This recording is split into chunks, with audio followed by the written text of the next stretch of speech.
Alright, let's look at our next example.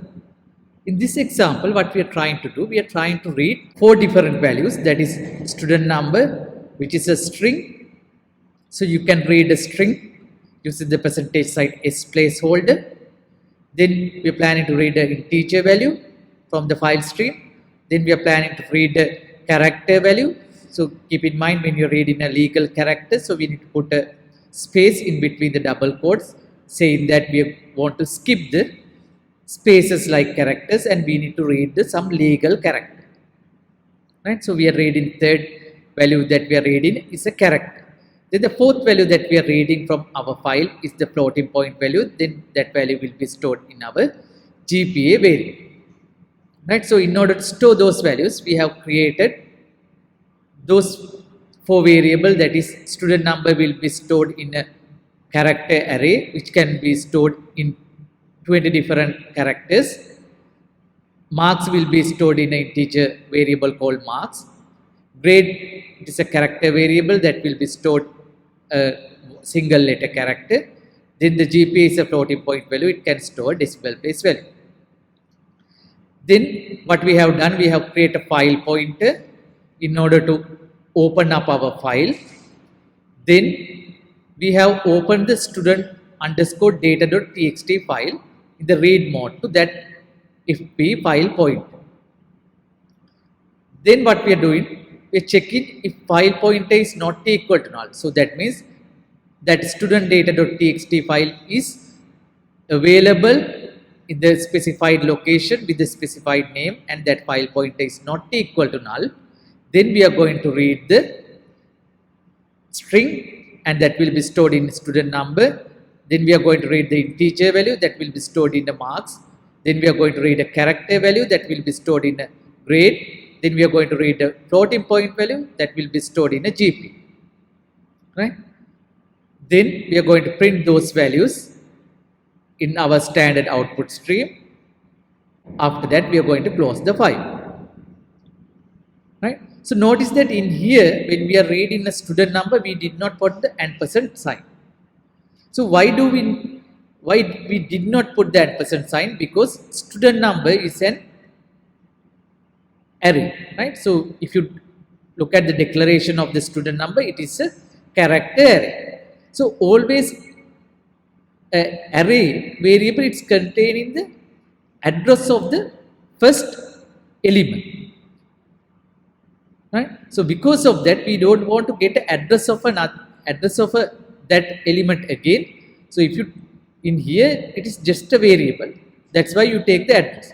But if you provide in the array into this placeholder or this argument, then array is automatically in the program memory. It will be stored as a address of the first element of your memory location. That is why we are not going to put the ampersand sign in front of our array name when we are reading from the scanf or if scanf. So let's see the execution of this program. So I'm going to compile the example3.c.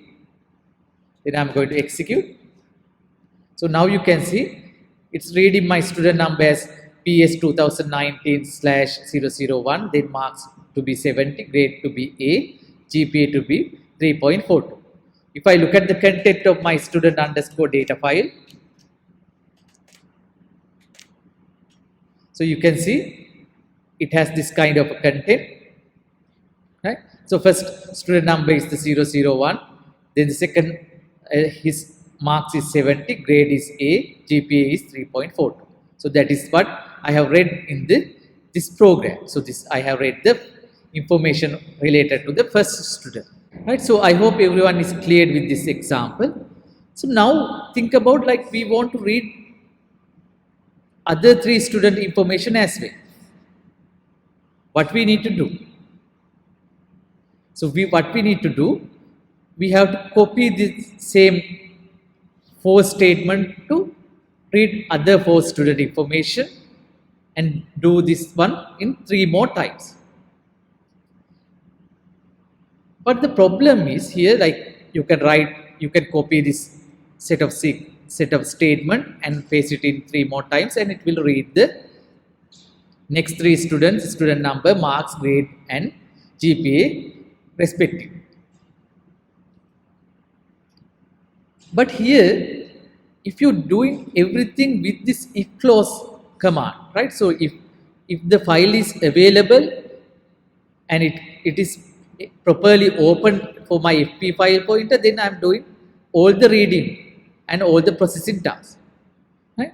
So if you want to do lot of statement when that file is available and it's successfully read into my program, if you want to perform lot of statement, then you have to write all of those statements inside this if clause statement.